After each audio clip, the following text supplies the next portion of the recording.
안녕하세요. 과학 지적이는 새 과지새입니다. 오늘은 리 군의 표현과 관련된 첫 번째 영상으로 유원군에 관해서 이야기할 텐데요.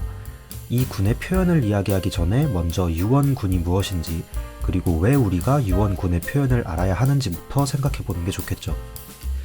유원은 일반적으로 UN의 형태로 적는 유니터리 군이라는 것의 일종인데요. 유니터리 군이 무엇인지 이해하는 가장 쉬운 방법은 유니터리 행렬이라는 것을 이용하는 거예요. 저희는 모든 성분이 복소수인 정사각 행렬, 복소 정사각 행렬들을 생각할 거고요. 그런 행렬 A가 있다고 해볼게요. 여기서 이 A의 행과 열을 서로 바꾸는 걸 행렬의 전치라고 부르는데, 쉽게 말해서 이 대각선을 기준으로 행렬 성분들을 대칭이 되게 이렇게 이동시키는 거예요. 기호로는 A 위첨자 T라고 씁니다. 그리고 이렇게 전치한 다음 그 행렬의 각 성분의 켤레 복소수, 그러니까 실수 성분과 복소 성분 중에서 복소 성분의 부호를 바꾸면 켤레 전치 혹은 에르미트 전치라고 부르는데요. 이걸 기호로 쓰는 방법은 분야마다 선호하는 방식이 다르지만 물리학에서는 흔히 대거라고 부르는 이렇게 단검 혹은 플러스 비슷하게 생긴 기호를 붙여서 표시를 해요. 행렬의 본질이 무엇인지 생각해보면 선형 변환이란 말이에요. 원소가 n개짜리인 열벡터가 있다고 했을 때 n 곱하기 n 정사각 행렬을 열벡터의 왼쪽에다가 곱하면 그 결과는 또 원소 n개짜리 열벡터가 되죠. 그러니까 이 행렬이 열벡터를 열벡터로 변환시키는, 말하자면 C의 n제곱에서 C의 n제곱으로 가는 선형 변환이라고 생각해 볼 수가 있습니다. 복소수로 이루어진 열벡터의 크기 제곱 혹은 norm이라고 부르는 양이 있는데, 이거는 각각의 원소의 절대값 제곱의 합으로 정의가 되는데요. 복소수 Z가 있을 때 이 세트의 절대값 제곱은 세트의 켤레 복소수, 그러니까 세트 바를 곱한 거죠. 벡터의 각 성분마다 이렇게 절대값 제곱을 구해서 다 더하면 벡터의 norm이 됩니다. 이걸 만약에 행렬 연산 규칙을 이용해서 표현을 한다면 벡터 V의 에르미트 전치인 V 대거에 V를 곱한 거예요. 한번 행렬 곱 계산을 해보자면 이렇게 곱해서 더하게 되니까요. 자, 그러면 행렬 A를 선형 변환, 그러니까 V를 AV로 보내는 변환이라고 생각을 하면 그 결과인 AV의 norm은 어떻게 될까요? 식으로 써보자면 AV 대거 곱하기 AV인데요. 행렬 곱을 전치를 하면 전치한 행렬들을 순서를 바꿔서 곱한 결과와 같다는 선형대수학의 정리가 있기 때문에 AV의 대거는 V 대거 곱하기 A 대거가 되고요. 그러니까 전체적인 결과는 V 대거 A 대거 AV가 되는 거죠. 자, 여기서 만약에 A 대거 A가 항등행렬 I가 되는 그런 특별한 행렬이라면 어떨까요? 만약에 그렇게 된다면 이 부분이 그냥 항등행렬로 없어지니까 V 대거 V만 남게 되죠. 그러니까 그 결과는 그냥 V의 norm이 되는 겁니다. 다시 말하자면 A라는 선형 변환은 벡터의 norm을 그대로 보존하는 변환인 겁니다. 어떤 양을 보존하는 변환이라는 건 수학에서 아주 쓸모가 있어 보이죠. 그래서 이런 변환에 특별한 이름이 붙었는데요. 이렇게 A 대거 A가 항등행렬 I가 되는 행렬이 바로 유니터리 행렬입니다. 선형 변환의 입장에서 볼 때는 유니터리 변환이라고도 부르죠. A 대거 A가 I이기 때문에 다른 말로 A 대거가 A의 역행렬과 같다라고도 표현할 수가 있습니다. 그러면 만약에 행렬 U와 행렬 V가 둘 다 유니터리 행렬일 때 행렬 UV는 어떻게 될까요? 정답은 UV도 유니터리 행렬이 된다는 건데요. UV의 대거는 아까 그 순서를 바꾸는 규칙에 의하면 V 대거 U 대거니까요. UV의 대거에다가 UV를 곱하면 V 대거 U 대거 UV. 자, 이렇게 되면 이 안쪽부터 항등행렬로 사라져서 결과적으로 항등행렬이 나오겠죠? 자, 그래서 UV 자체도 유니터리 조건을 만족시키는 거고요. 자, 그러면 n 곱하기 n 유니터리 행렬들을 전부 모아놓은 집합은 행렬 곱에 대해서 군 구조를 만족하겠네요. 정확히는 항등원과 역원의 존재를 알아야 하는데 둘 다 쉽게 보일 수가 있으니까 한번 시도해 보시면 좋겠습니다. 자, 그래서 이렇게 만들어진 군을 n차원 유니터리 군 혹은 UN이라고 부릅니다. 자, 그러니까 오늘 알아볼 U1 군은 여기서 n은 1인 경우, 즉 1 곱하기 1 유니터리 행렬들의 집합인 건데요. 이걸 행렬이라고 하기도 사실 좀 그래요.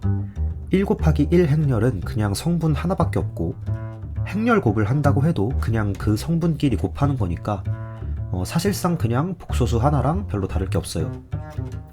1 곱하기 1 행렬을 복소수 u라고 쓰자면 이게 유니터리 행렬이 될 조건은 그냥 u바 곱하기 u는 1, 다시 말해서 u의 절대값이 1이라는 게 됩니다.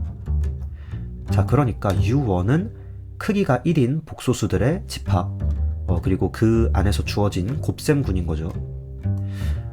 이게 일단 가장 표준적인 U1의 정의라고 할 수가 있는데요. 이것과 동형인 다른 정의도 충분히 가능합니다. 예를 들어서 오일러 항등식을 생각해보자면 크기가 1인 복소수는 2의 2파이 i x승이라고 쓸 수가 있는데요.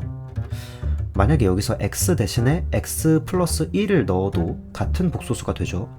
왜냐면 2의 2파이 i승은 1이 되니까요.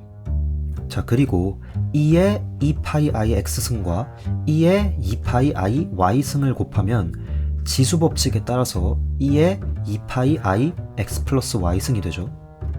지수는 이렇게 곱하면 지수끼리 더한 게 되니까.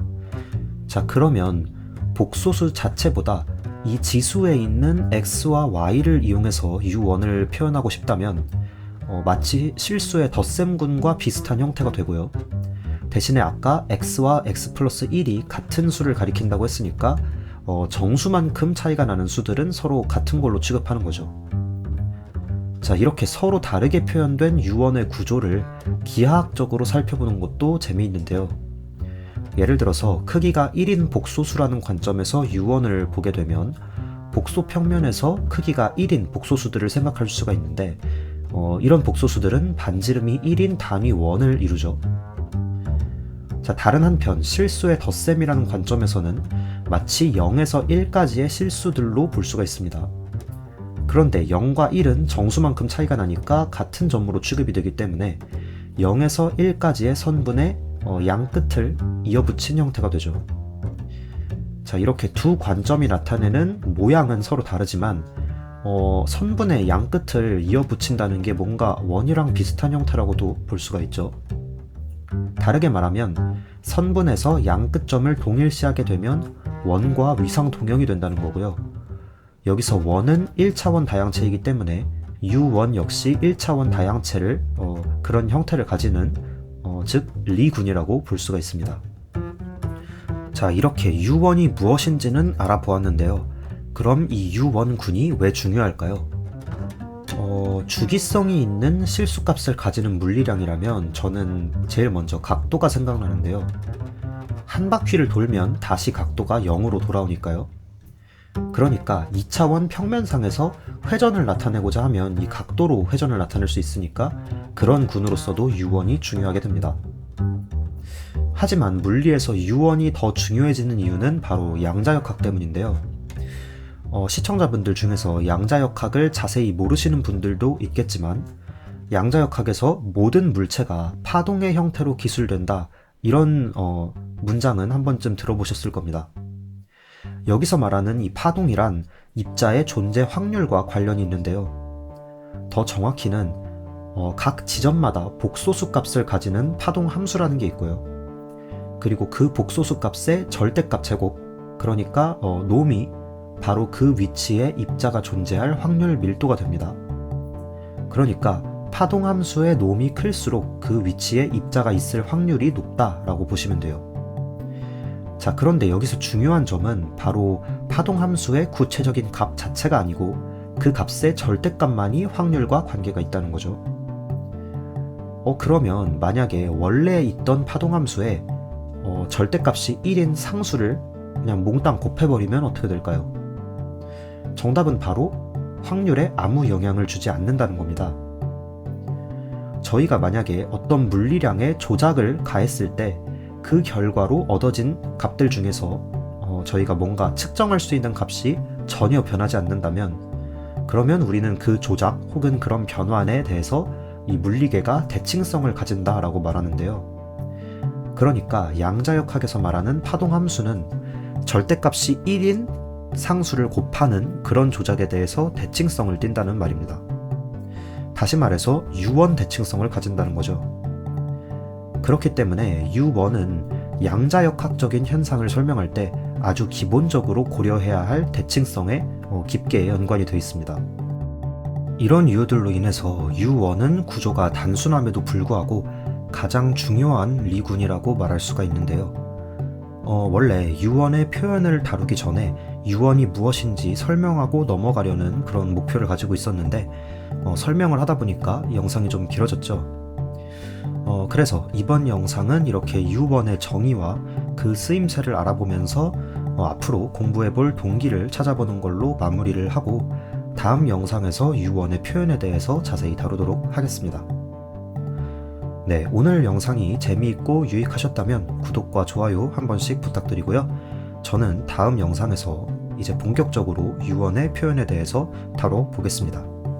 그럼 다음에 봐요.